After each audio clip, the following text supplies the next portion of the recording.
Chapter 7. Coln's wives smiled at him, so brilliantly it made his heart pound despite the obvious glint of cold avarice in their eyes. Imar-Alafin actually licked her lips, and there was nothing in the expression he could mistake for lust. They were getting something they wanted, a source of power. Assuming they kept to their end of the deal, he couldn't begrudge them that. He was also getting power, and more importantly, survival. And other incentives. "Welcome home, then, husband," Imar-Alafin said, rising and, as usual, smirking. "I advise retiring to rest at your earliest convenience. You appear rather more bedraggled than I like to see in a male I have acknowledged as my lord and master." "The difficulty of an achievement is relative to the one who achieves it," Tiavatharis countered, also standing. "Coln has accomplished what few mortals could dare dream, and that at the end of what was clearly a long journey. The dust and sweat of a hard road are badges of honor. Well and good, but he is no longer a mortal, and I have my standards." Imar-Alafin waved a hand languidly at him, her white scales glistening in the muted light, and the power in them surged as it did in her. Not defensively, as her intent was not to attack, but focusing as was its nature when a dragon was casting powerful magic at him. Somehow, it almost seemed to translate the intent into terms sensible to his brain. Coln found his thoughts focused on that even as his body was briefly engulfed in swirling winds and a flash of light. There. Much better. He looked down at himself, finding that his ragged, travel-stained clothing had been switched for. What was this? Some kind of toga? The loose white garment was unfamiliar to Coln, but it was surprisingly comfortable. Even his belt pouches had been swapped for far more elegant counterparts in gilt-edged, white-dyed leather. Thanks to his surprising mental awareness of her power, he knew his humble belongings had been smoothly transitioned into their new and better housing, and also knew how much more difficult it had made the spell. In addition to clothing, he was now clean, as if straight from a bath. Even his hair was soft, neatly brushed, and free of the sheen of grease that had become regrettably omnipresent during his trek. "I could have done that much," Izaroa said with a hint of irritation. "Not as well," Imar-Alafin rejoined smugly. "He does clean up rather nicely, though," Tiavatharis remarked, her eyes wandering slowly up and down him. She looked surprisingly appreciative. Perhaps one of them, at least, wouldn't consider those privileges to be an imposition? That was important. Coln was no dragon, and didn't think he had it in him to impose his attentions on a woman who wasn't wholeheartedly interested in them, no matter what the terms of their agreement. But first things first. Imar-Alafin blinked, leaning backward in surprise as Coln stepped right up to her. She didn't resist, though, as he took one of her scaled hands in his own, lifting it and pressing a kiss into the palm, the courtly gesture well practiced. Hactria had not only taught it to him, but drilled him to the point he could impress any well-bred lady of Rivkabit. Her scales were smooth, an odd combination of iron hard and flexible as silk, bending with each tiny movement of her hand. "I thank you, my lady wife, for the courtesy." Still bowing his head slightly over her hand, he smiled up at her, again, in exactly the pose he had been taught. "To use your magic so generously on my behalf. I knew the legends of your power before I ever came here, but I am awed to learn of your beauty, and particularly your graciousness." "Oh. My." Imar-Alafin's eyes had widened. She looked outright perplexed. And then, to his delighted surprise, somewhat flustered. Her pale complexion made even the very faint pink tinge that rose in her cheeks transparent. The ancient dragon cleared her throat, drawing her hand back from his gentle grip. "Well, I can't say he's not properly respectful. I had my misgivings, but this is in some notable ways already an improvement over his predecessor." Behind her, Vanamak snorted loudly, then turned and stalked away toward one of the side doors of the main chamber. "Your original point was correct," said Tiavatharis. "Husband, you should acquaint yourself with your new quarters, and take your ease. Nothing in Atraximos's living arrangements would be comfortably sized for a human, but he must surely have everything a mortal man would need somewhere in his hoard." Izaroa, Yes, I shall be glad to help Colin find and select some proper sleeping accoutrements, Izaroa agreed. She stepped up alongside him, taking his hand and smiling down at him. Now fully upright on her talons, she stood head and shoulders taller than he. Her fingers entwined with his in a more intimate gesture than he'd expected, cool scales pressing against his palm and murderous claws teasingly grazing his knuckles. Colin lost a moment to sheer surprise, but swiftly decided to play along with wherever she was taking this. He tightened his own fingers in response, gently rubbing his thumb along the back of her reptilian hand. Her eyes crinkled subtly in an inviting smile, and she stepped forward, leading him back along the cleared path through the bones strewing their palatial lair. Back, at a working pace, down the full length he had just crossed in a single flicker of thought. Well, it wasn't too terrible. He was strolling hand in hand with the Golden Empress herself, his wife now, suddenly, somehow. In fact, that was downright heady. Colin couldn't even object to having to lengthen his stride to the verge of discomfort to keep pace with her long legs. Or the less physical discomfort of passing under an almost arch formed by the long necks of Vedalshi and Phanorexa, who stared quizzically down at them as they passed. At least Vanamax had absented himself.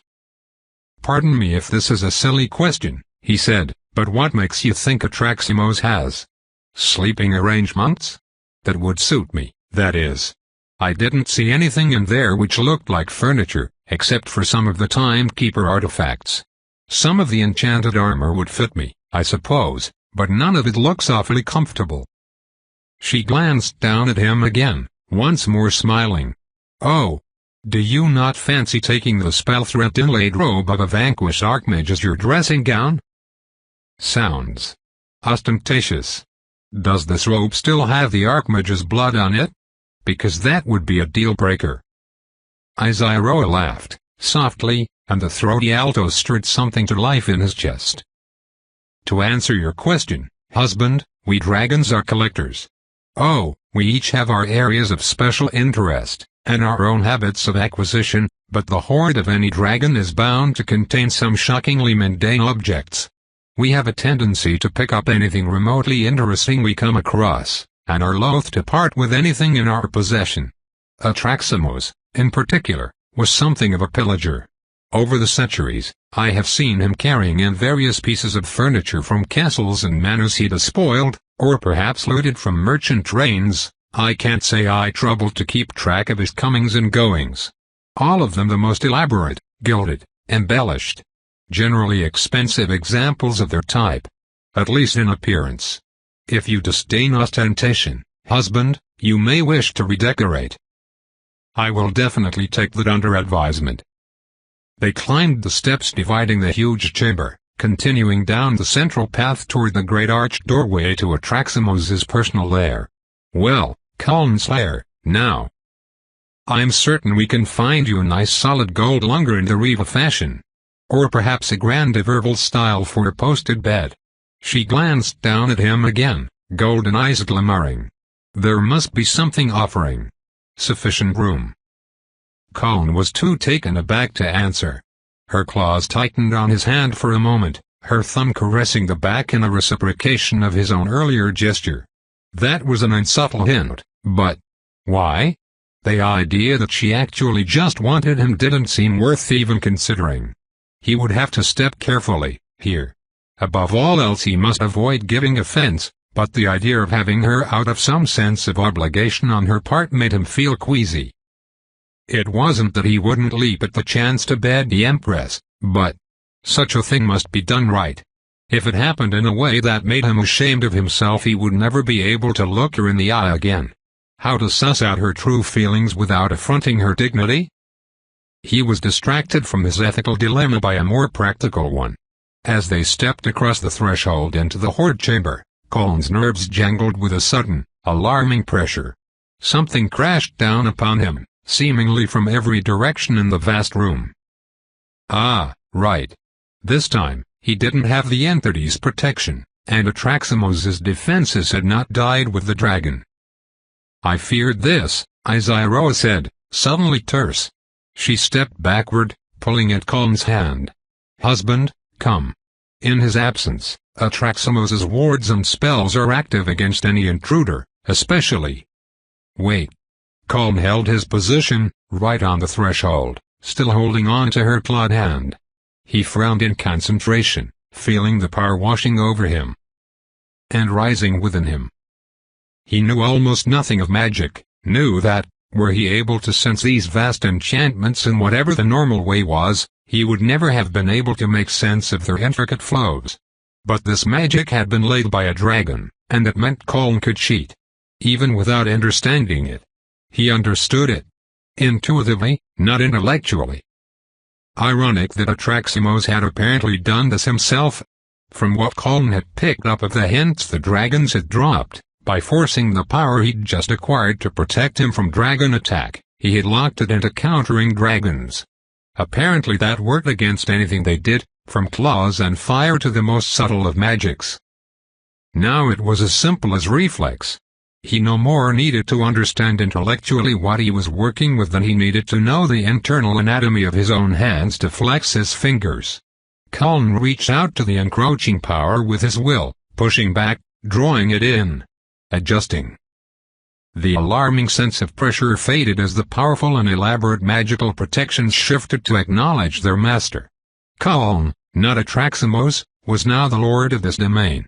In fact, he probably had more intuitive and direct control over the magical defenses than their creator had, a most unfair development since he definitely didn't have the expertise to have built them in the first place. Still holding Isaroa's hand, he turned and bowed, smiling up at her. "Forgive that little distraction, my lady wife. I apologize if you were at all discomfited. Please, consider yourself welcome in my home." The smile had faded from her features. The narrow slits of her pupils darted, examining the huge space before her as if she could see the flows of magic, which it was quite possible she literally could. They settled back on Colin's face, and he didn't love the new wariness in her expression. "That was terrifying, husband," she confessed. "It is one thing to see a godling prevail over a dragon in a contest of brute force, but to command such intricacy with so little effort. Well, I implore, husband, that you summon me to your chambers when you desire to take your pleasure. I suddenly find myself nervous at the prospect of having you in my own." That was another of those sentences containing a lot to unpack, but Colin focused immediately upon her unease. "My Isaroa." He stepped forward, back out of the chamber and into the corridor, and raised their clasped hands between them. Gently, he extricated his entwined fingers from her claws, and lowered his head to lay a courtly kiss on her palm. The sensation of hard scales under his lips was still new, but strangely pleasant. More importantly, unlike Imaralafine, Isaroa presided over the culture in which this gesture was traditional and could probably appreciate it more. It should go without saying that your will is law in your own space. If you do not wish my presence, you shall not suffer it. But should you think to change your mind, be assured I will never dream of laying a finger on any of your treasures unless you invite it, nor of disrupting the arrangements of your protection. I will not see you discomfited in the slightest way, if it is within my power to ease your troubles." My, she said, her voice surprised but not displeased. Colin raised his eyes to find her smiling down at him, her expression bemused, but approving. "What a silver tongue you have, husband. And you were trained as a scribe in my court? I would more expect such a gracious turn of phrase from a courtier." "As befits a scribe, my lady wife, I have a love of learning. If the odd skills I have picked up here and there please you, then the effort of acquiring them is more than rewarded." She stepped forward, linking her fingers with his again as she drew abreast, and they stepped side by side into the chamber, this time to no reaction from the wards. "I look forward to experiencing your skills in full, husband." Her glance at him lingered just a moment too long, her smile just a hair too knowing, to leave any doubt that the innuendo was deliberate. Even as it warmed Colin's blood, his own discomfort heightened. Was she serious? Just manipulating him? That he would actually be pretty comfortable with? If she felt this was simply her obligation, though, He would have to find a way to call a halt to these developments without offending her. How to figure out the truth? Well, he could just ask, but that was not how sophisticated people did things. Colin could hear Hector's scornful laughter in the back of his skull at the very idea. The well-bred communicated an implication and allusion, not in the vulgar clarity of plain speech. No less than the Empress deserved only his most graceful of verbal maneuvers. "It has been some years since I was in here," Isauro mused, gazing around the room. He would change up the portions of his collection on display as whims came and went. Alas, there appear to be no furnishings in the main area at present. Well, fortunately Atraximos was fond of order and organization. She stepped over to the neatly labeled chamber map, eyes scanning it, while Colin trailed along with her, frowning. "Main area? This isn't the whole of it."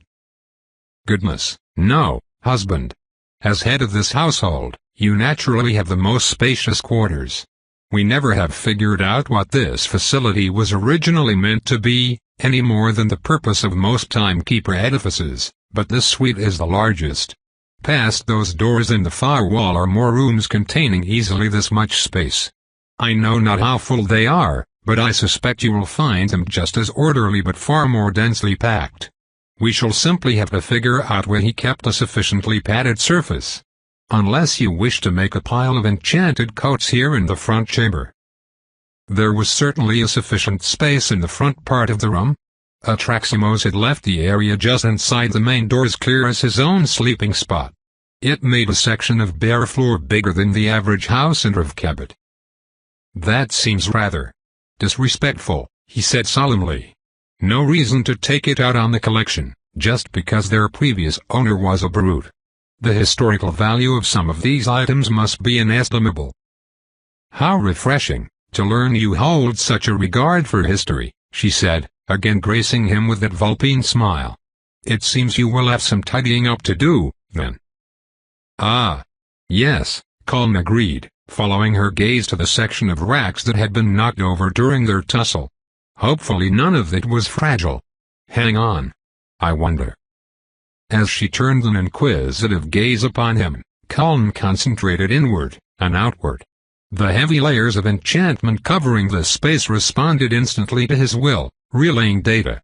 In fact, it was rather disorienting. Suddenly he could sense the entire layout of the complex, as well as the entire contents of every room. Isaroa was right, Atraximos' section alone was enormous, and 3/4 of it densely packed with more treasure, densely, but neatly. The sensation was a little like his brief ascension beyond his boundaries, a whole new layer of perception added to his own. "Husband?" she asked, gently squeezing his hand as he staggered. "Sorry. I'm fine, just acquainting myself with the wards.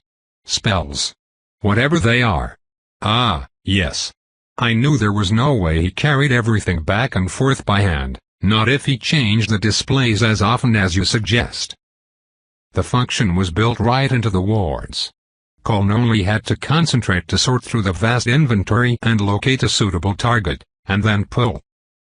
An enormous bed appeared in the center of Atraximos' sleeping space, teleported from where it had been idling away in one of the rear storage chambers. In a condition as perfect as the day it had been brought here, the dense layers of enchantments upon this hoard forfeiting not only decay, but dust, and even the effects of gravity. "You were right," Colin acknowledged. "What an odd thing to have collected. Evidently it belonged to a warlord up in Venidal, the centerpiece of his own chambers in his fortress." "You don't know the difference between wards and spells," she murmured, reaching out to gently run her claws over the bed frame, "but you control them so deftly. I have lived long and seen many things, husband, but I begin to believe that assisting in the growth of your own power will prove a test of my faculties." "I look forward to sharing that experience with you," he said gallantly, stepping up onto the bed's attached dais, and many others. It truly was a palatial thing, covering more floor space in total than Colin's entire room back at the Royal Archives. Just the bed part was huge, but it came attached to an entire platform surrounding it on 3 sides, rising 2 steps up so that the bed itself loomed over its environs as if on a pedestal. The whole thing was crafted of polished ebony, carved with intricate engravings which had been inlaid with silver and pieces of tiger's eye, all of it gleaming under the illumination of thermoglass. Incongruously, for actual bedding, there appeared to be only thick piles of furs. Very thick, in fact it looked quite comfortable. It just seemed odd, next to the exquisite workmanship of the frame. Whoever had commissioned this thing had an enormous opinion of themselves. Small wonder it had appealed to the dragon's sensibilities. "Ah, yes," she purred, stepping closer. Colm's position on the bed's ostentatious built-in ledge meant she only stood half a head taller than he, enough of a difference that as she now leaned in, her soft chest only pressed against his collarbone, rather than engulfing his neck. By all the gods she was soft, and warm, and that scent was like nothing he'd ever experienced. Smoke and incense, with notes of hot metal and a dusty undertone like parchment, or cats. "We will share many experiences, husband. I believe I know exactly with which to start." "Wait," he burst out, actually retreating from her. She paused, her expression thankfully just surprised rather than insulted.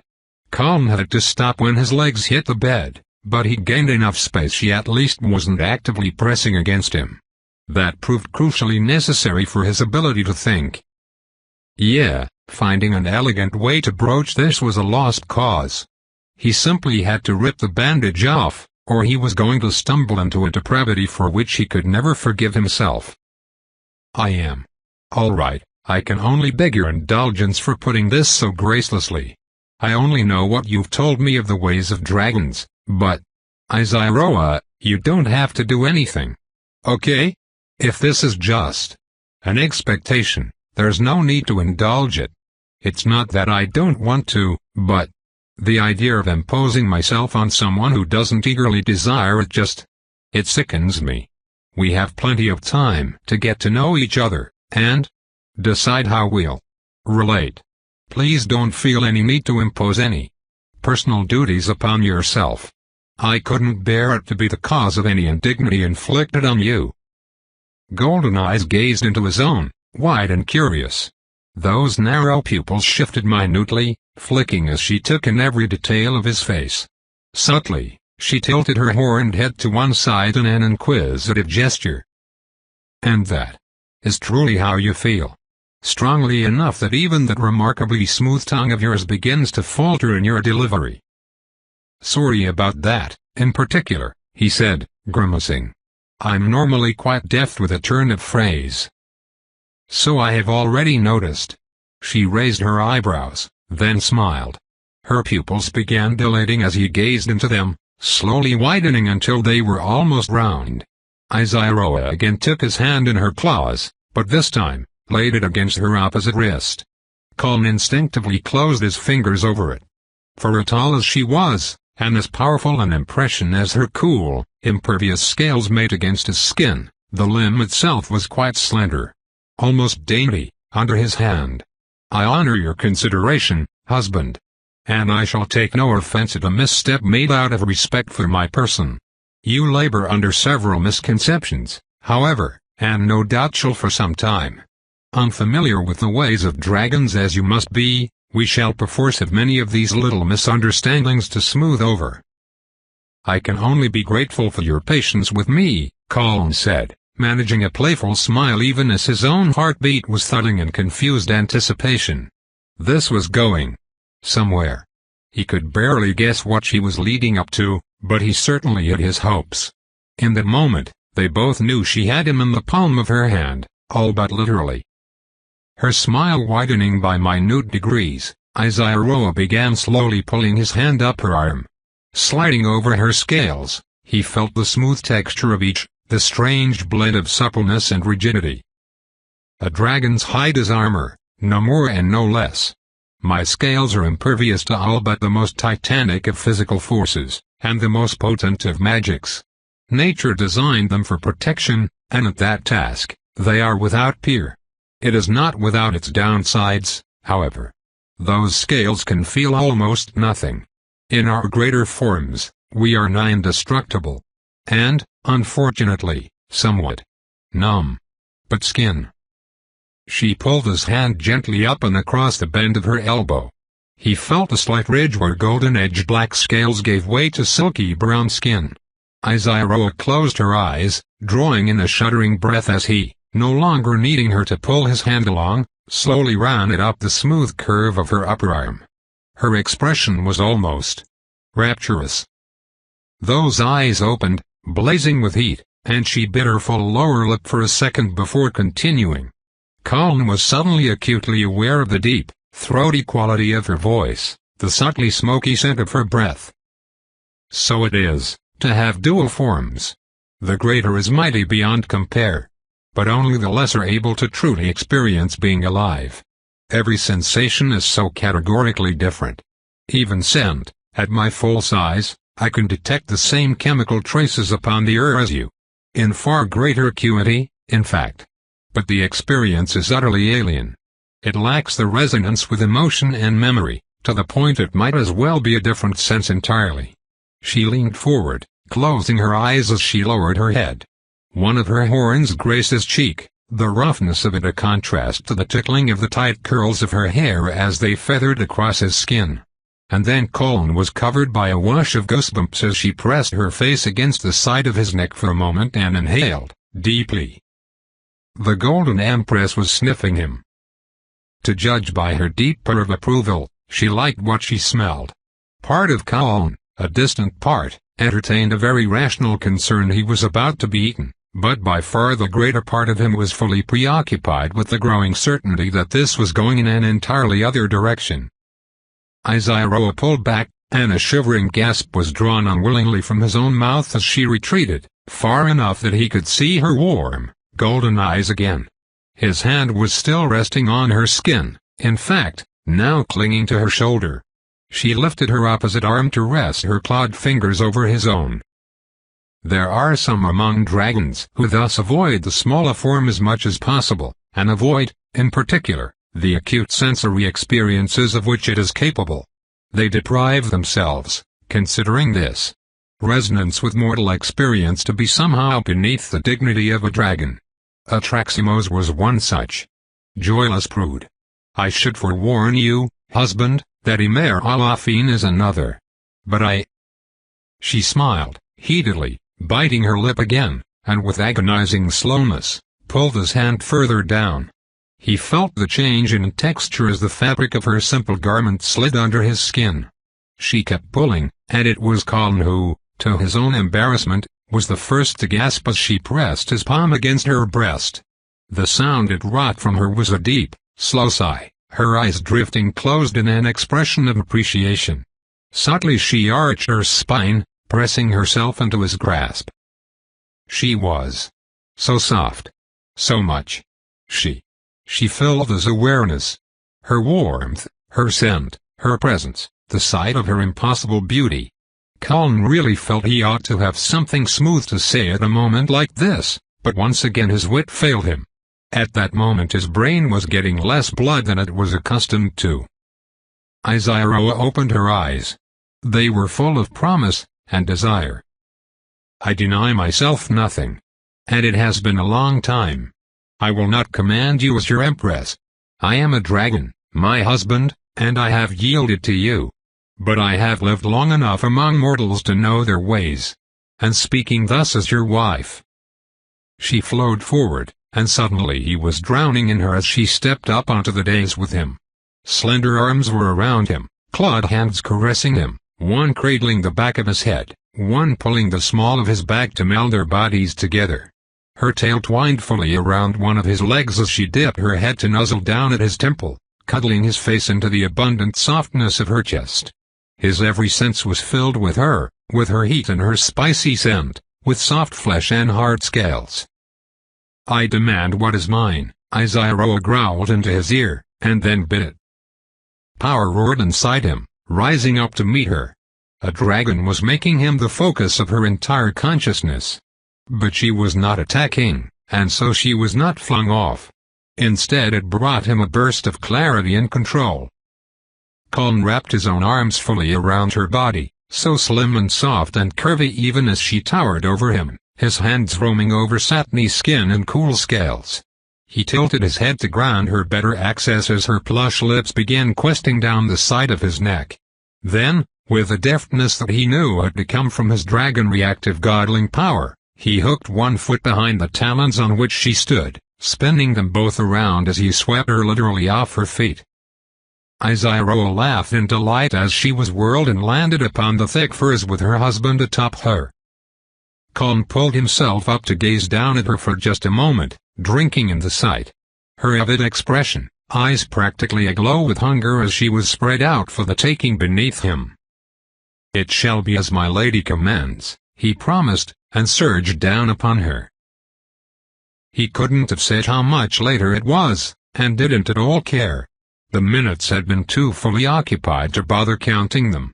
But he was sprawled out, now, upon the most delicious softness, his head resting upon her shoulder. Cool claws gently stroked the back of his neck, trailing through sweat-dampened hair.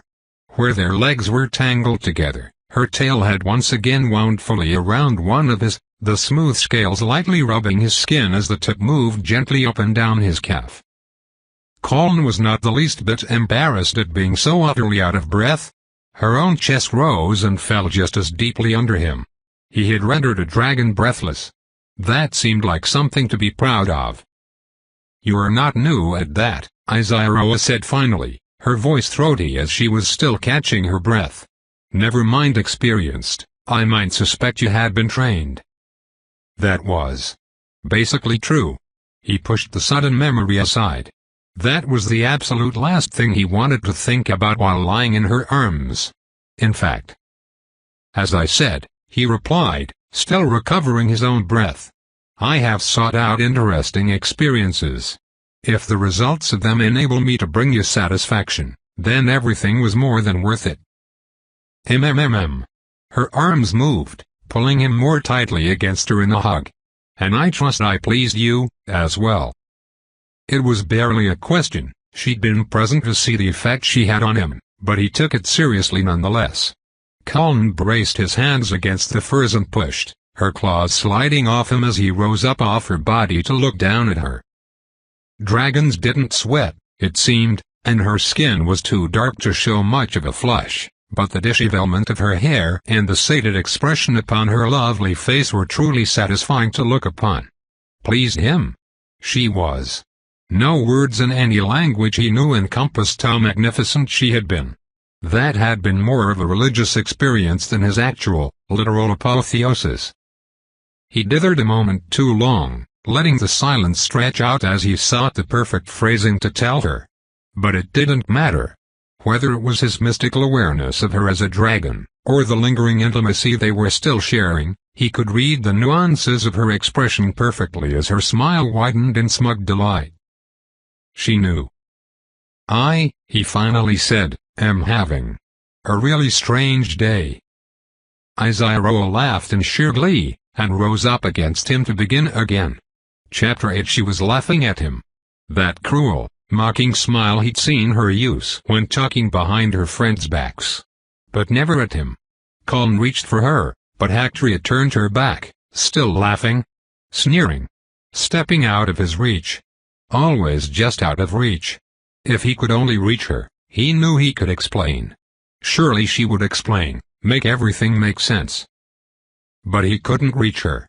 The bars of his cell were in the way, the damp stone walls pressing in on him. Held fast, helpless.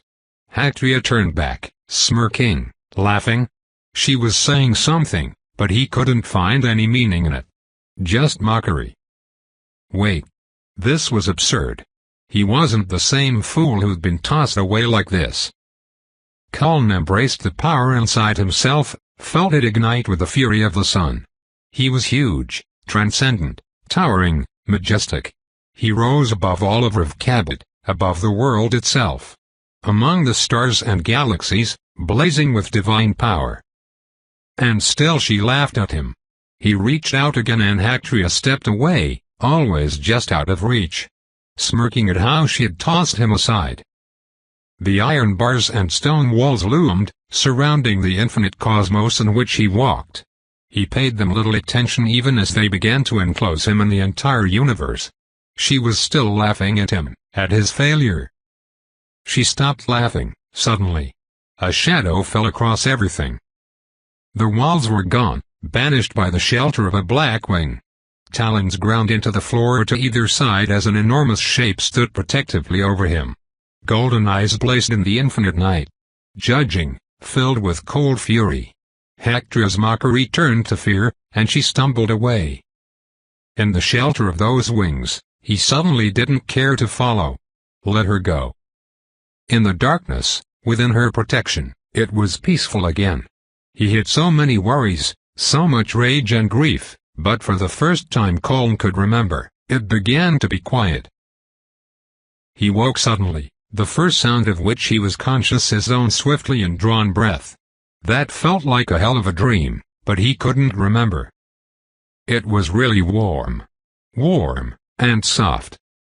Ah, yes, the bed. That explained the luxuriant furs under his back. Furs which were still clean, dry, and fluffy, despite everything they'd been through recently. Those protective charms Atraximos had laid were serious business. Ah, but the warmth. Colin turned his head to one side, studying her face, smiling even in her sleep. And very close. In fact, most of the rest of her was closer than her head, which lay on his shoulder. Isairoa was pressed fully against his side, his own arm tucked around her waist. One of hers lay under his shoulders, the other wrapping tightly around his chest, both clawed hands resting flush against his skin. Even her legs were wrapped around him, one tangling with his own and the other fully around his waist. He couldn't see from this angle exactly how she had her tail positioned, but various coils of its cool scales twined through his legs and feet. Huh? The Golden Empress was a cuddler. Who'd have guessed? As if his gaze alerted her, she opened her eyes. Narrow, slitted pupils in blazing gold shifted to focus on his face, and then dilated hugely as if she were looking upon the most precious of her treasures, and Colin felt a glow of heat roar in his chest as if pumped by a blacksmith's bellows. Whatever he'd been dreaming about was nothing compared to this. "Husband," she said, simply. Colin found one of her hands, gently brought it to his face, laid a lingering kiss upon her palm, all without breaking eye contact. "My love." She smiled for him, causing that burning warmth to rise even higher. Her smile was amazing in the power it had. But then she disengaged herself, careful not to scratch him, he noticed, despite their discovery that he was impervious to any damage from her claws, a fact they had exhaustively tested. It was a small gesture, even a pointless one, but Colin couldn't help but be touched nonetheless.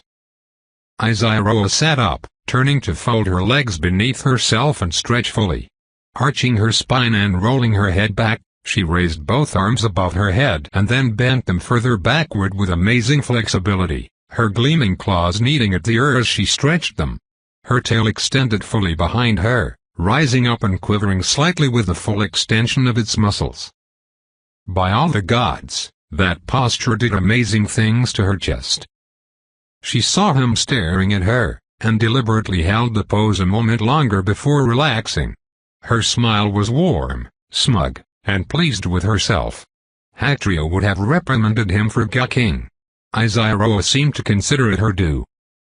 "Unfair," he whispered. "Oh." The dragon raised an eyebrow. "Have I mistreated you in some way, husband?" He shook his head, slowly, not bothering to stop staring. "It's not enough you have to be the most absolutely flawless woman I've ever seen. You're practically made of jewelry, too. I hope there's not a finite amount of beauty in this world, or you're taking up quite a few people's share." Isairoa turned fully back around, and indeed she glittered with every tiny movement. Her black scales were glossy enough, but with each edged in a rim of shining gold, she was positively iridescent. But she denied him the opportunity to admire her too long, instead filling his view with her face as she took his head in her claws and pulled him in for an insistent kiss. Insistent, but gentle, her movements deliberately languid even as she embraced him tightly. It was an impressive show of control, conveying passion without inciting them into yet another round. Truthfully, even this much would ordinarily have been enough to rend Colin dizzy with desire, but they had shared a very long, busy night already. He couldn't remember ever feeling so sated in his life. She finally relinquished his lips, pulling back just enough to make eye contact. Her expression, now, was contemplative. "Tell me, husband, were you ever a courtesan in Reeve Cabot?" Colin blinked, then couldn't hold back a startled bark of laughter. "What? I certainly was not. I really am just a scribe." "You are several momentous changes too late to call yourself just anything, Colin," she said with an amused smirk. "But really, I will not pry if you wish to keep your secrets. Dragons above all else respect privacy. I am merely curious." "To tell the truth, it didn't occur to me to bother deceiving you," Colin said frankly. He was holding her now, their faces close enough for their noses to brush together. Even as spent as he was, she just felt so absolutely delightful in his arms. "No, I was raised as a foundling in the Royal Archives. I had a knack for it early on, so there was never any question of me taking up another trade. Seriously, where did you get courtesan from?" "It surprises me to hear that, husband. You have a quick turn of phrase and quite a knack for skillful flattery. And you make love with the meticulous focus of a master artisan." She grinned and nuzzled at him. "It stretches my credulity that you haven't been formally trained in at least some of these arts." She was not wrong, in fact, but he didn't at all want to get into it. Colin had been personally coached in great detail to please the sensibilities of one noble lady in particular. It was gratifying that at least some of those skills were transferable, though he'd already begun finding ways in which Isaro's preferences were different. And without doubt, so would be those of Tiavathyris and Imaralafine. But he wasn't about to dwell on that while in the arms of his beautiful wife. "I have obviously had a less interesting life than yourself, my lady," Colin said gallantly, "but I've found time to have a few little adventures here and there." "And so we must add understatement to the list of your gifts," she murmured. "But well enough. That's a quality I value in a courtier, and one which has been rather lacking in this household. Your eyes." She cupped his cheeks in both hands, gently brushing her clawed thumbs across his cheekbones, causing their flesh-rending tips to tickle his eyebrows. That should have been viscerally terrifying, and yet, he could feel, though his dragon expected power, there was nothing in her intent but tenderness and curiosity. He could see her gentle expression from so close. Rarely had Colin felt so safe. "They are not my best feature," he said lightly. "If you were fishing for a compliment, husband, consider it granted," she said, her lips curling up lopsidedly in a smirk that sent pleasant tingles through his brain. "But no, I meant that they are not sunken or shadowed. You spent a very long, tiring day yesterday, and I've allowed you scarcely an hour of sleep overnight. Yet, you look fresh and alert. How do you feel, Colin?" Colin blinked, having to consider that. Experimentally, he stretched his arms. It required him to let go of her, and he was disappointed when she released him and moved back to give him room, but he put that aside. There would be plenty of opportunity in the future to touch her. More to the point. "I feel great," he said, rolling his neck and shoulders. "Well, actually, very much sore and stiff, but in exactly the way I would expect. The usual results of spending most of the night using muscles in a way that, well, let's just say it's been a while. I'm not tired at all, though. In fact, I can't remember ever feeling this energetic." "I shall take a measure of credit for the lingering afterglow," she stated with such a smug expression that he honestly wasn't sure whether she was joking. "But this is most likely a result of your ongoing transition. We should take careful note of the changes you manifest. For example, I note with pleasure that you don't have the breath of a mortal who's just risen from bed."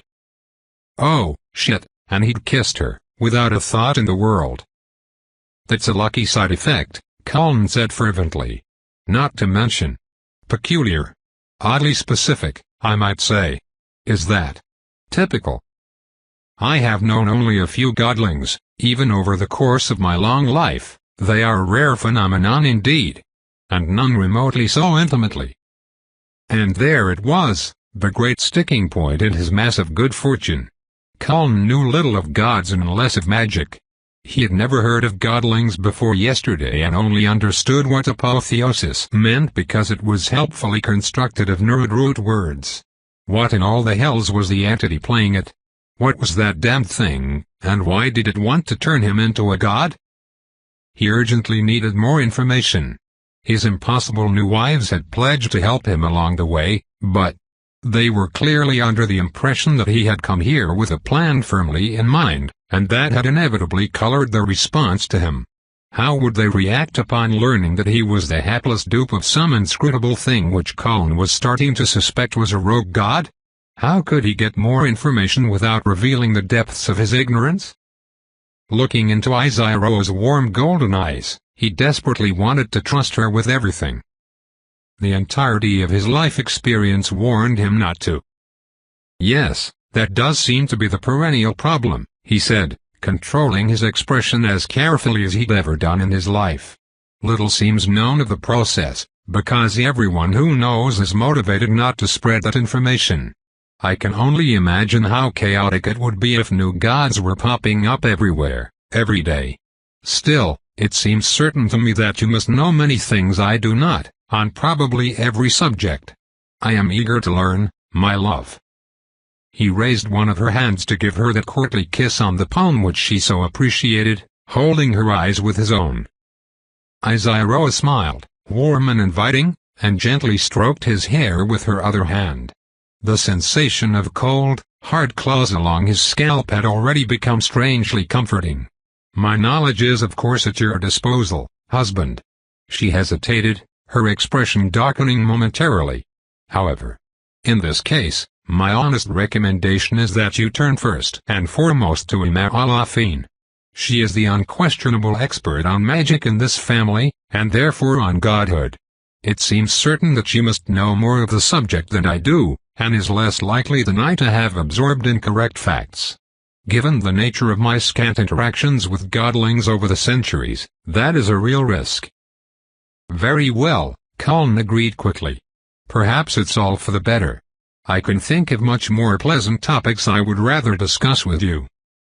So, godhood and magic were fundamentally linked? Talking with Imaralafine would definitely be instructive. Conversely, concealing ignorance from her promised to be extremely difficult. You are an incorrigible flirt, husband, she said, leaning in to gently nuzzle her forehead and nose against his.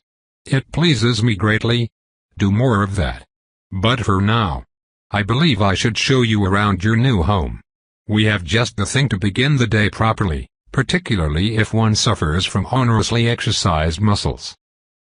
I'm all yours, he promised, keeping his hand in hers as she rose from the bed and allowing her to pull him upright. Isaiah hesitated, her expression sobering again as she looked down at him. Standing up, she towered over him once more. And also she was still nude, which placed his eyes at a very distracting level. They will tend to try to walk all over you, she said suddenly. Not out of any malice, and perhaps not even deliberately. That is simply how we are. It will be far easier to prevent them from developing the habit than to break them a bit later. You must at all costs be assertive, husband. Not rude or presumptuous, a dragon's pride will not bear insult.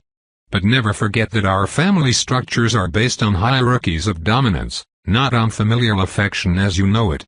Establish yourself as the authority here and hold firm to it at all costs. I appreciate the advice very much, he said seriously, all distraction suddenly gone as he gazed intently up into her face. I had my concerns, initially, Isaiah continued, once more running a hand over his head, clawed fingertips trailing through his hair.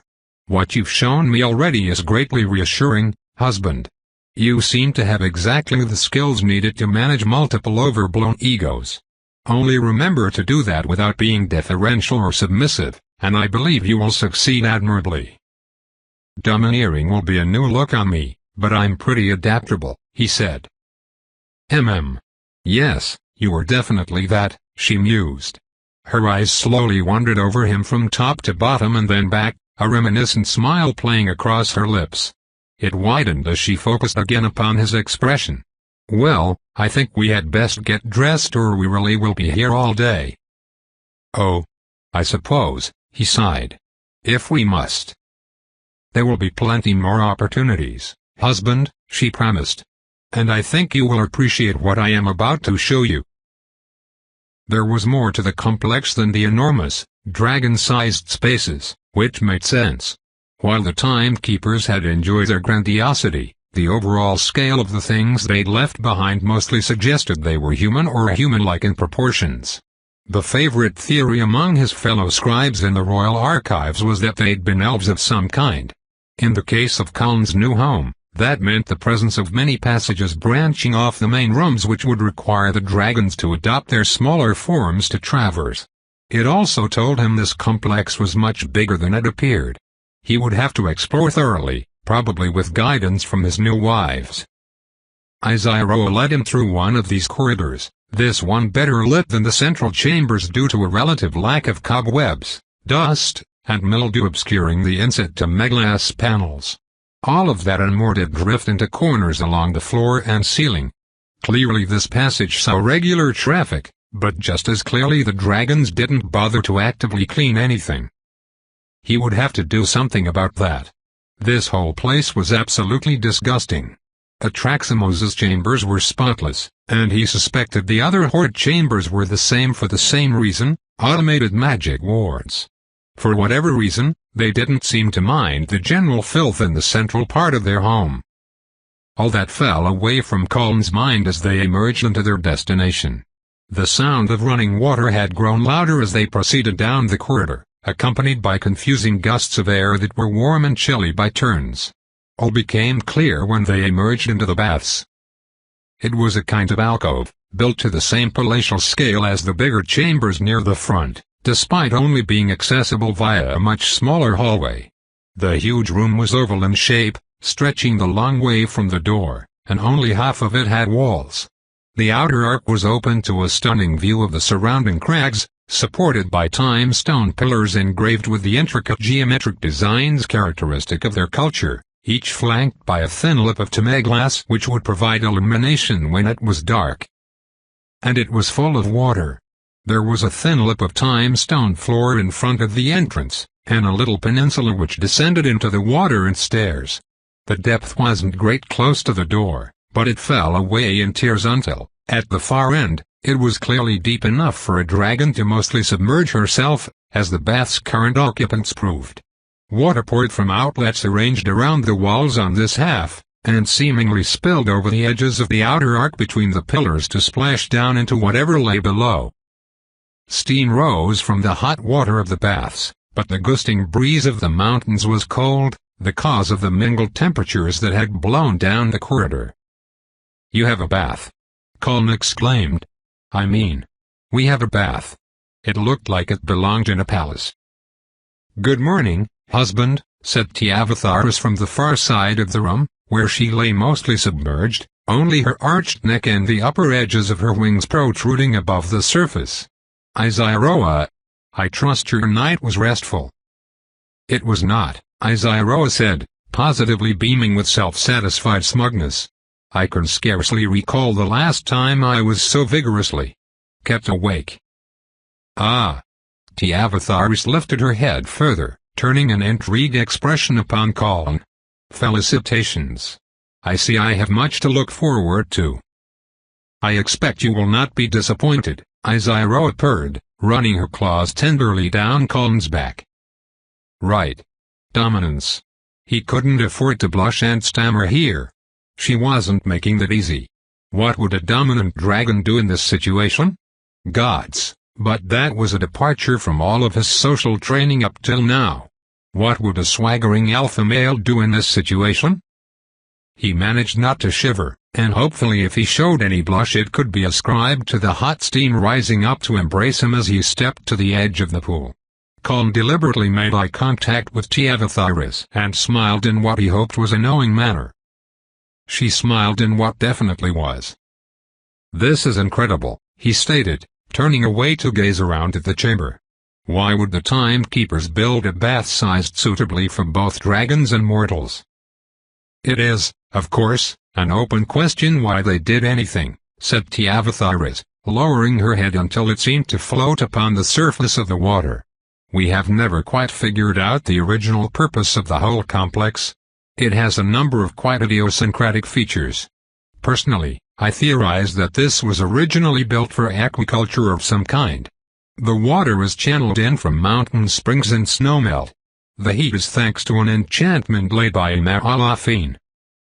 Hwaglagblarglhlgul. Vedaralshi, the other dragon already present, had paddled over to the closest rim of the wall and held her head directly under the stream of water pouring forth from one of the founts, gargling loudly. I hope you are not offended by my daughter's playful demeanor, husband, Tiavathyres added, shooting Vedaralshi a stern look. I'm afraid there has been neither opportunity nor reason for her to learn anything passing for mortal decorum. Not at all, my dear, Colin said gallantly. A home feels more alive with children playing, don't you think? Vedaralshi spat out water and shook herself vigorously, splashing further. I am conservatively 5 times your age, you pants-wearing simian. Tiavathyres deftly looped the end of her tail around Vedaralshi's neck, just behind her horns, and yanked her head underwater. A great tumult of splashing resulted from the ensuing struggles. And she perhaps feels a bit more liberated this morning than is called for, the elder Green commented, raising her voice slightly above the noise. I assure you she did not speak to her father that way. Yes, well, I doubt I'm going to react to much of anything the way he did, said Colin. Far be it from me to tell you how to discipline your children, my lady wife. Yeah, he was staying strictly out of that one. Wait. Was this displaying dominance? Was he coming across as weak? Shit, he was just not accustomed to thinking in these terms. Tiavathyres only dipped her head to him once in acknowledgement, still wearing that vague smile of hers, and finally released her daughter. Vedaralshi jerked her head above the water, gasping. And notably, not complaining. Hells uncounted, was this how rough they were accustomed to playing? And he was somehow expected to rule over them through force? Izyroa.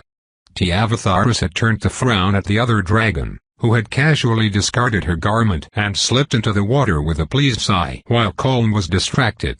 You're going to bathe? Like that? It feels so much more satisfying, she said, smiling languidly with half-lidded eyes. And there is, after all, no reason I should not. Do join me, husband. You've more than earned a bit of relaxation. She gazed expectantly up at him, as did Tiavathyres and Vedaralshi. Well, there it was. Revkabit was as cosmopolitan as they came, but Colin had never frequented a public bath. In Revaculture that kind of immodesty was associated with the very poor who lacked the luxury of private spaces.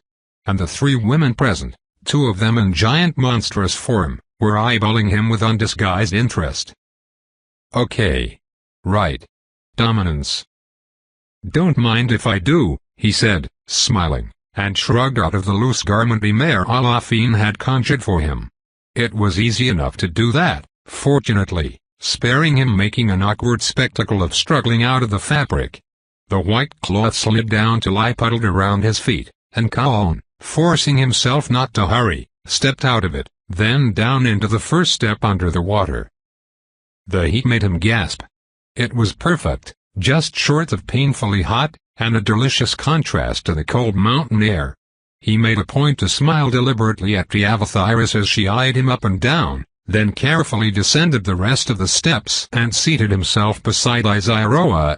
The depth at this end was ideal, allowing him to sit down and lean his shoulders back against the rounded lip of time stone behind.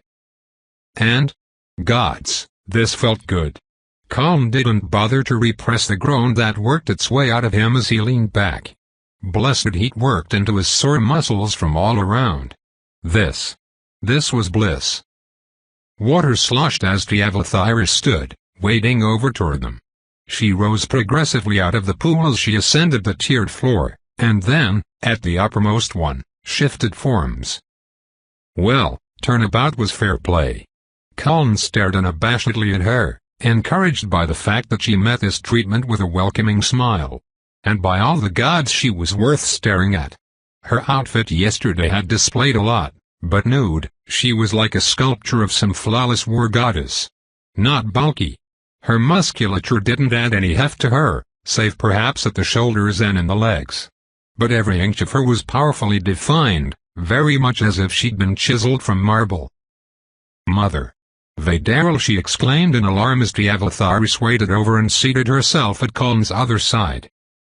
"You know how your father felt about indulging the senses of the lesser form," Tiavatharis replied, sighing in satisfaction as she leaned back against the pool's edge.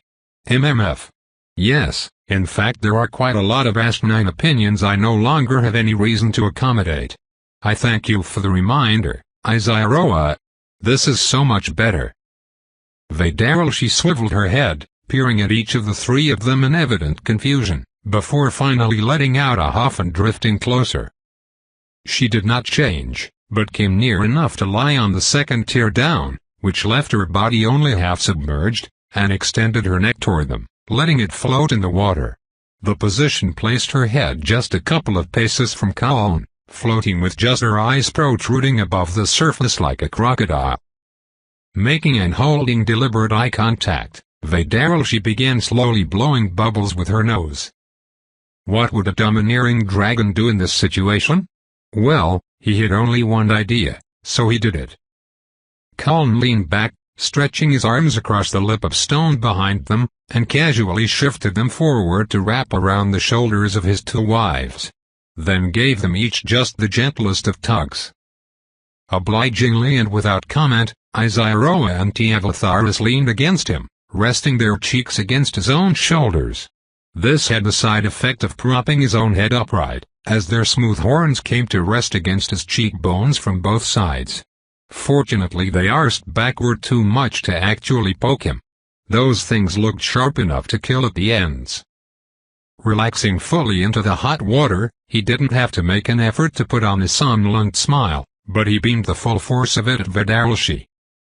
Staring right back at him, she blew more bubbles. Chapter 9. Food was going to become an issue. The dragons had drifted off to their own inscrutable business after a luxurious bath and two surprisingly affectionate farewells.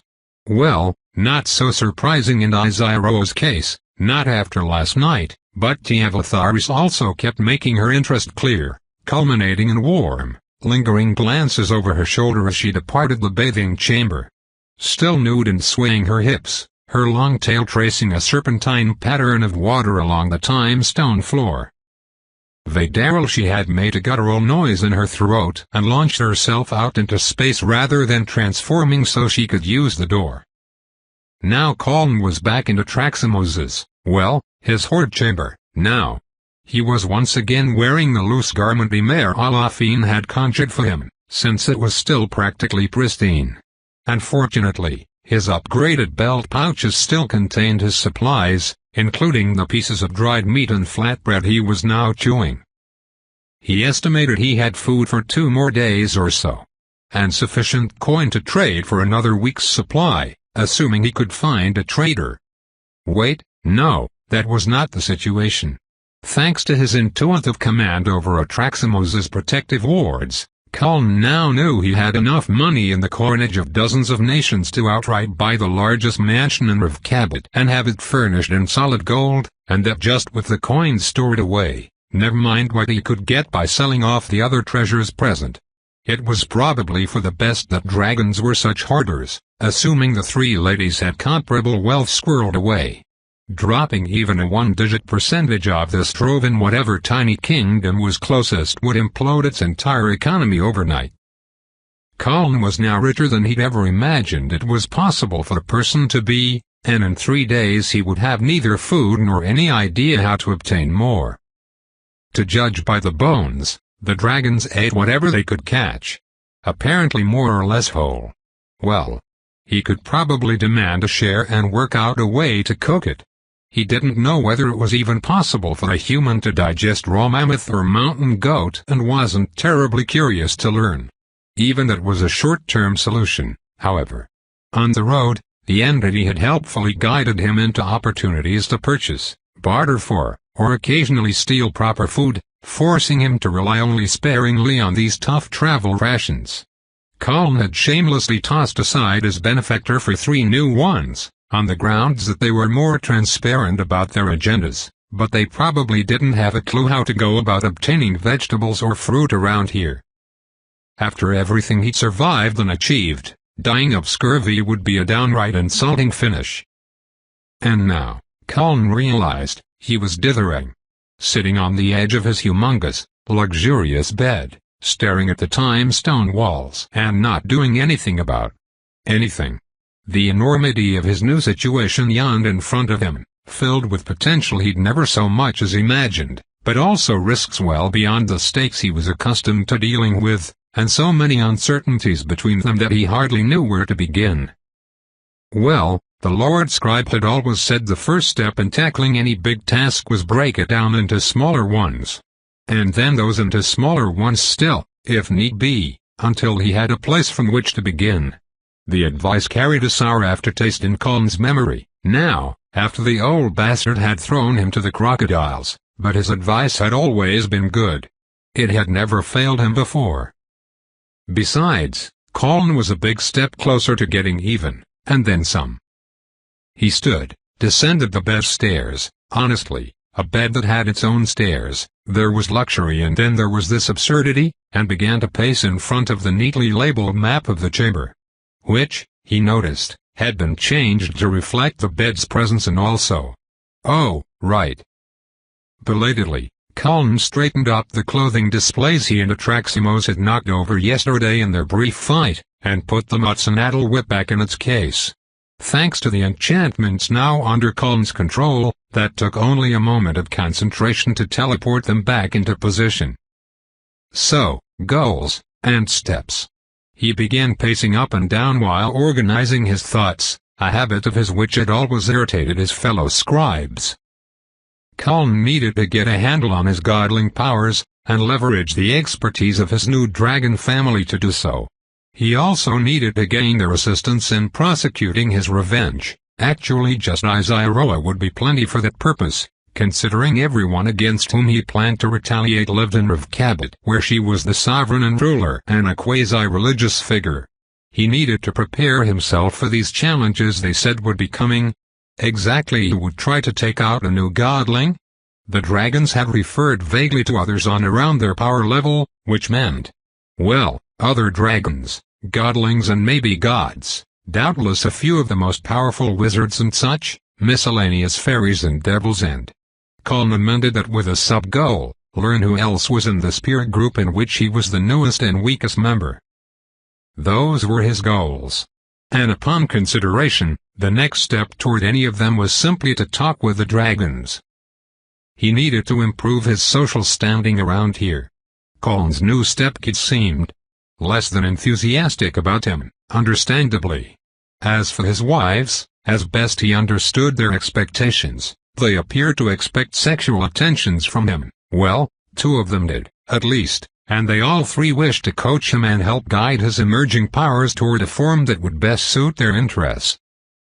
With a sinking feeling, he realized he had in fact been prepared for exactly this task. Hector's advice was even worse than the Lord Scribe's. She had certainly hurt him a lot more, so badly that a bitter pall lay over every memory he had of her. But it was still good advice. Her training had already helped him here. It had taken a lot of rigorous coaching from her, plus the preternatural stamina granted by his half-finished apotheosis, to impress Iroa in bed. Now it was time to apply the rest of her lessons. Sly as they were, his wives were apparently socially isolated, deprived of physical pleasures, and inherently weak to having their egos stroked. These were all exploitable weak points, and they suggested an overall strategy. They were definitely smarter than he was, but there was at least one area in which he had attained expertise that they had not. It was time to seduce these dragons. Straightening his back and then his toga, Colin nodded to himself and strode out into the grandiose entry hall of his new home, into the even more grandiose main chamber beyond. There, he paused again, peering around and wrinkling his nose. Now that he'd seen cleaner chambers in this complex, the tragedy of this place was even more poignant. The warm, golden-brown stone was embellished with the characteristically simple but beautiful geometric decorative carvings of the timekeepers, accentuated by even more beautiful panels of colored glass which should have filled the space with light. Now the engravings were completely obscured, and the room itself rendered dim by the layers of dust, cobwebs, muss, and scorch marks which covered everything. To say nothing of the absolute sea of bones and detritus covering the floor except for a few cleared paths, and the stale, sharp stink of decay which hovered everywhere. Colin amended his to-do list. He needed to get this damn place cleaned up. How could they live like this?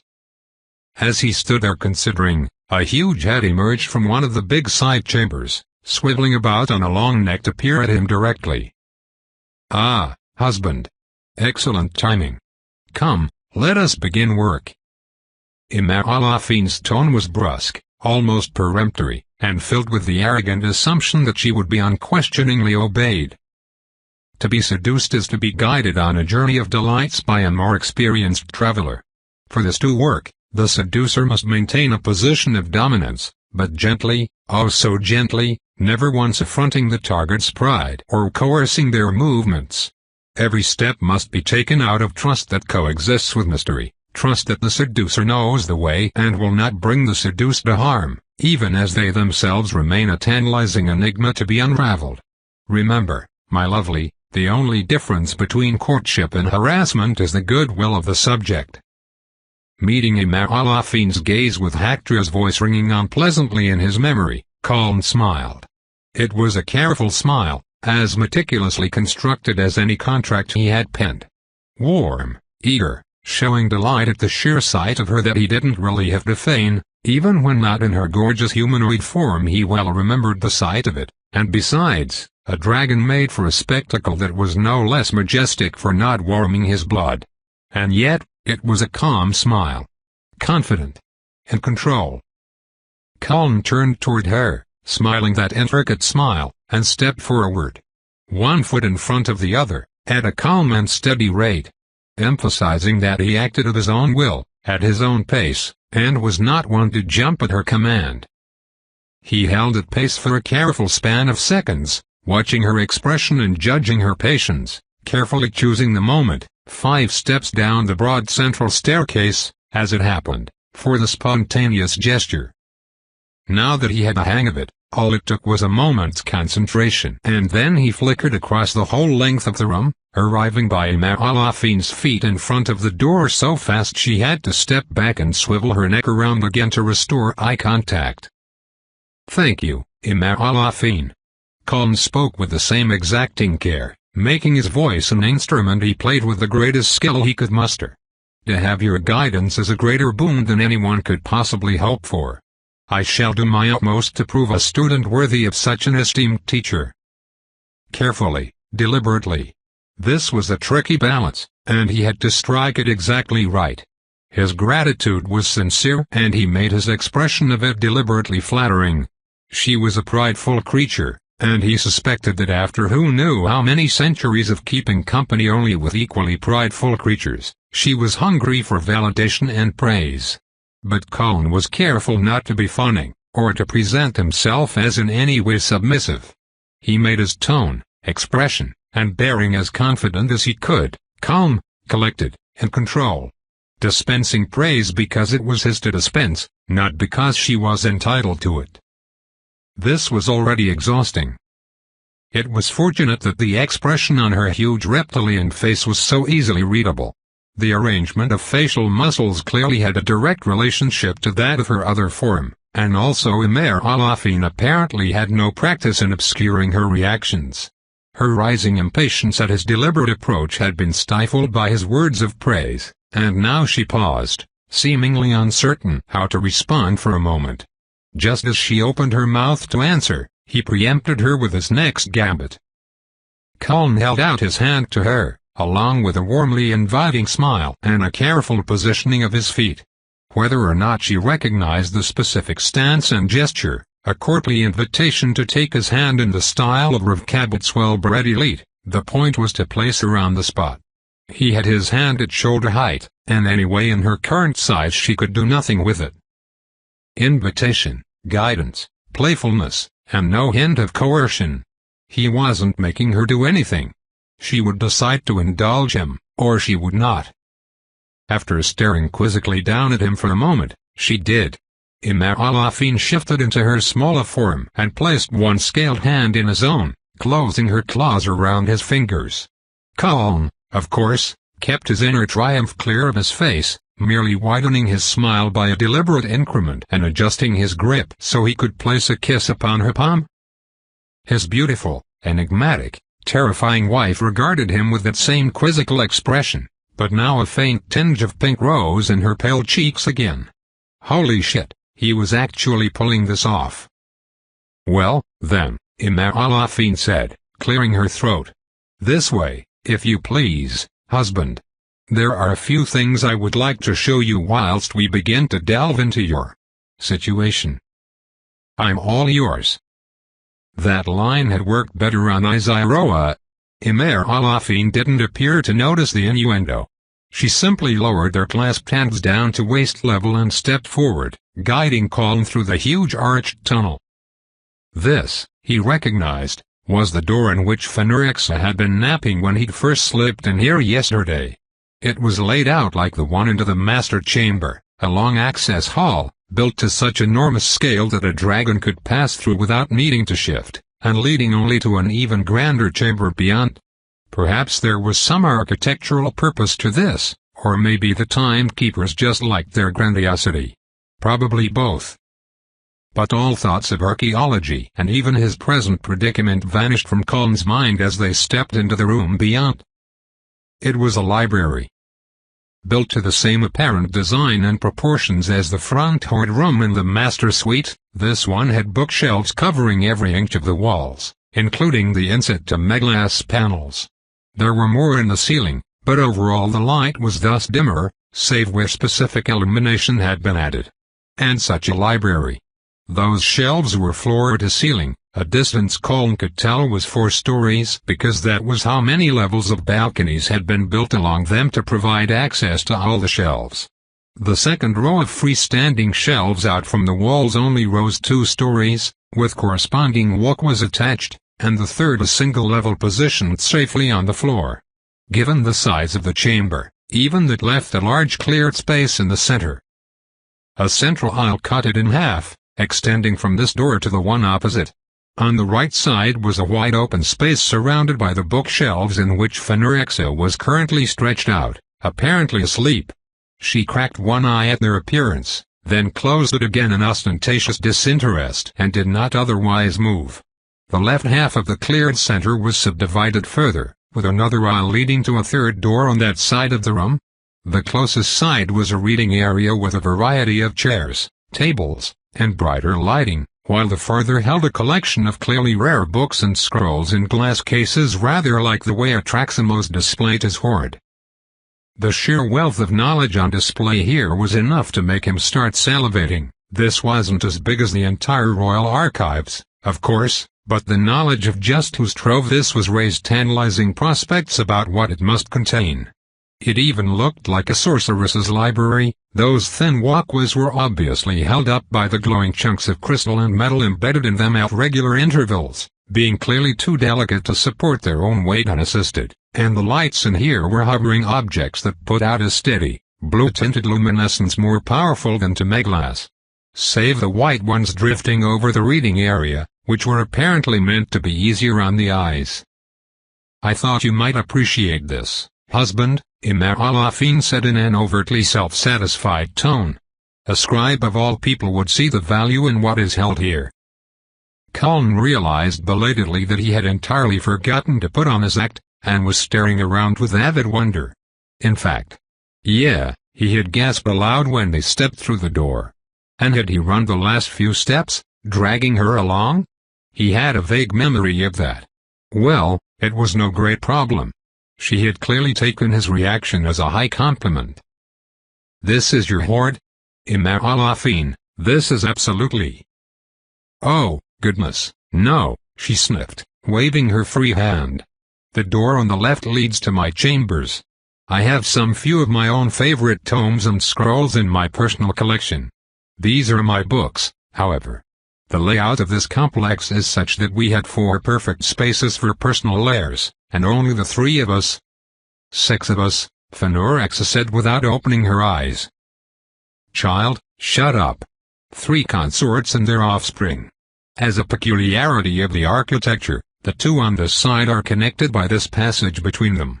Obviously, none of us could suffer the indignity of either of the other 2 having twice the space. The compromise was that my books could live here, and be accessible to the others, a most unconventional step for a dragon's belongings, but I deem it important for the young ones to have access to learning as they grow up, and without doubt Izyroa's and Tiavathyris's libraries are paltry in comparison. Not that either of their brats have had nearly as much interest in this bounty of wisdom as my Fenorexa, but, well, let's just say, none of them gain their appreciation of the finer things from their father." "Venomax and Vadaralshi read plenty," Fenorex commented, eyes still shut. "But nearly all fiction, these days." Fenorexa, her mother continued with more of an edge to her tone, "practically lives in here. Be aware, husband, that this is an arrangement I tolerate, not one I particularly endorse, so feel free to remove her if she is in your way." The blue dragon twitched the tip of her tail, once, and then continued pretending to be asleep. "I can hardly imagine being so starved for reading material in here that I would feel the need to push her aside," Colin said fervently. Then, belatedly, remembered he was supposed to be putting the moves on her, not drooling over her collection. "This is incredible, Imar Alafine. And you've made this available to all the others. Give how I know dragons feel about their hoards, your generosity is astonishing." Fenorex's tail twitched once more. "Yes, isn't it?" Imar Alafine agreed with a pleased smile, raising her chin. "In any case, husband, you of course are also welcome to peruse my books, as are all members of the household. Be advised of my rules, none of these are to be removed from this chamber, and if any of them are damaged, the suffering of the one responsible shall be unimaginable.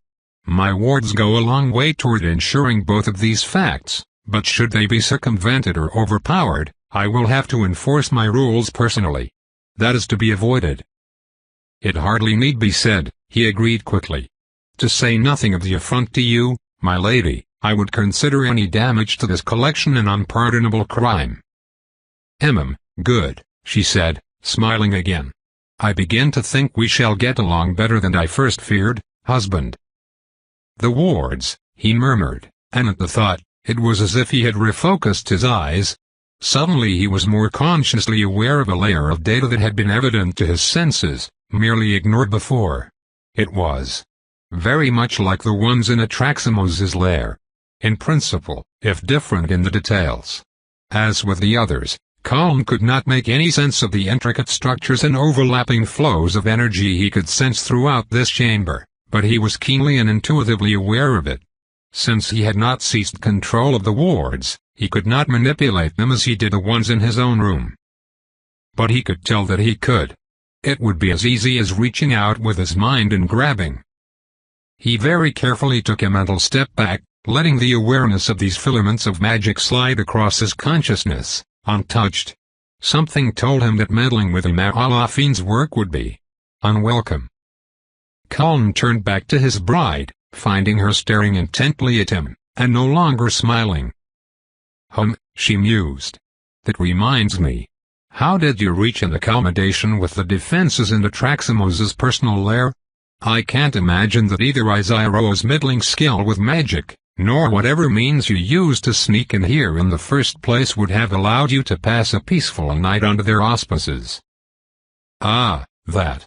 Well, there was really no point in dissembling. I took them over.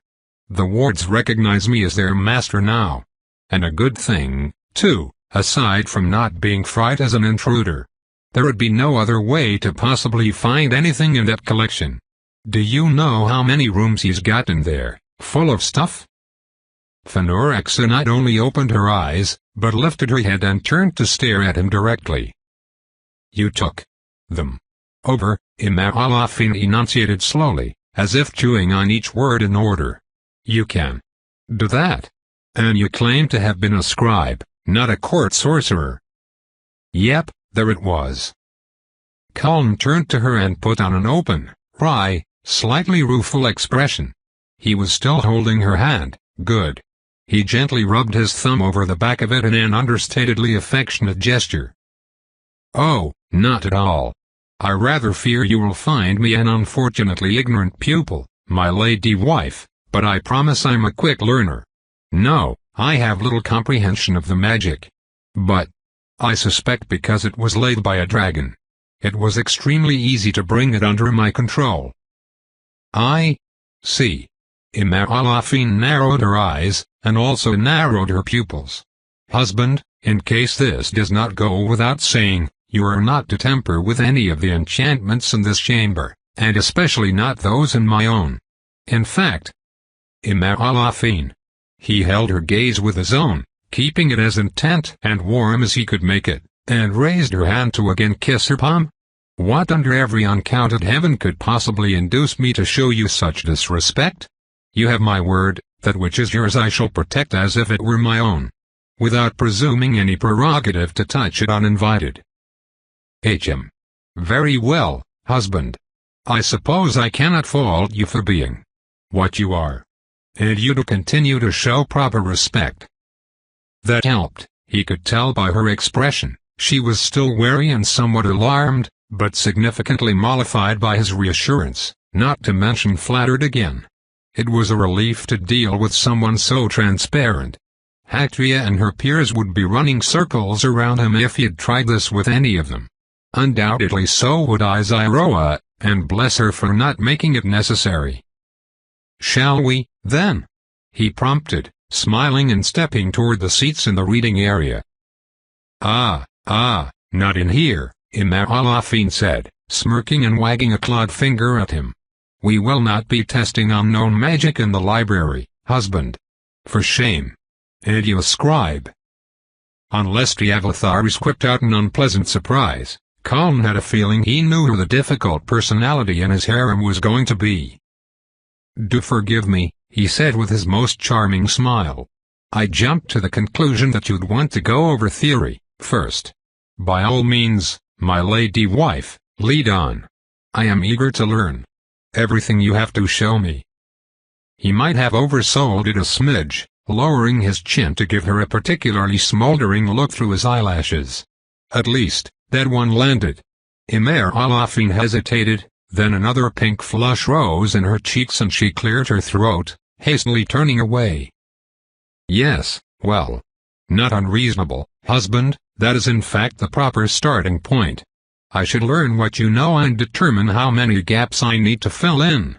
We may not get to actual practice for days at least. But, as charming as my library is, I've something to show you that I believe you will find even more compelling. More than a library. Than this library? From anyone else I would doubt that extremely. But you, my lady, I must believe can pull it off. He deliberately quirked one side of his smiling lips up higher than the other, an affectation Hactria had taught him. People tended to find it charming. He didn't know why, but it had worked on him when she used it. After you, then. I can hardly wait. She mostly wanted to be the one to show you, before the others could, commented the third wheel, who was once again stretched out with her eyes closed. Phanorexa, her mother growled, if you are going to pretend to be asleep, pretend harder. Come, husband. Hand in hand, they strolled through the library, and Cullen did not bother to disguise his avid peering around, knowing she would take his admiration of her trove as a compliment. There were relatively few books he could actually identify without stopping to investigate closer, but he was already all but drooling with the anticipation of spending time at his leisure in here. Quite a few of these volumes and scrolls were clearly magical, to judge by how some of them glowed and or hovered. The back door was, apparently, Indeed, the back of the entire complex, unlike the front, it was not left standing open. There was another huge timekeeper gate at the other end of the corridor leading out from the library, this one with a smaller, person-sized door inset. Imar-Alafine, with a languid wave of her hand and no visible magical effect, opened the big one. For the first split second Colin tipped that for simple draconic overkill, until he saw the view she had just opened for him. Then he forgot everything he was doing, dropped her hand, and went running out into the sunlight to stare. Toad continued,